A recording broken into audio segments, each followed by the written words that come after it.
আইনজীবী জেডাই খান, সিনিয়র আইনজীবী জেডাই খান পান্না, উনি এর আগেও ইতিপূর্বে আপনাদের মাধ্যমে উনি জানিয়েছিলেন উনি যে আমাদের যে সাবেক মাননীয় প্রধানমন্ত্রী শেখ হাসিনা ওনার পক্ষে উনি একজন আইনজীবী হিসাবে নিয়োজিত হতে চেয়েছিলেন। এর আগেও আপনাদের মাধ্যমে উনি এই ইনফরমেশনটা দিয়েছিলেন। তো এরপরে পরবর্তীতে উনি একটি অ্যাপ্লিকেশন করেছিলেন ট্রাইব্যুনাল বরাবর, এবং এই অ্যাপ্লিকেশনটা উনি ইয়ের কাছে নিয়ে আসছিলেন, রেজিস্ট্রার বরাবর নিয়ে আসছিলেন। কিন্তু যেহেতু আইনজীবী নিয়োগ হয়ে গেছে রেজিস্ট্রার, সেই ক্ষেত্রে রেজিস্ট্রার এটা অপারগতা প্রকাশ করেন এবং উনি এটা পরবর্তীতে উনি এই অ্যাপ্লিকেশনটা বাই পোস্টেও পাঠিয়েছিলেন। তো আজকে অন বিহাফ অফ হিম, অর্থাৎ আমি জেডাই খান পান্নার পক্ষে ওনার এই অ্যাপ্লিকেশনটা জাস্ট পুট ইন করেছিলাম কোর্টে এবং কোর্টকে জানিয়েছিলাম ওনার ডিজায়ারটা কি।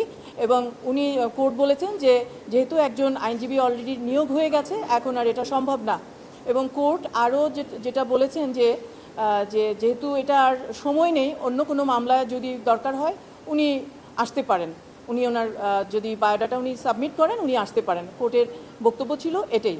এবং শেষে যেটা আমি ওনার পক্ষে থেকে ওনার আর একটি মেসেজ ছিল যে কোর্ট যদি ওনাকে ডিফেন্স লয়ার হিসেবে নিয়োগ নাও দেন মাননীয় সাবেক মাননীয় প্রধানমন্ত্রীর জন্য, ওনাকে যেন অ্যাসিস্ট করার জন্য একটি অনুমতি দেওয়া হয়। কোর্ট বলেছেন যে না, এটা সম্ভব না।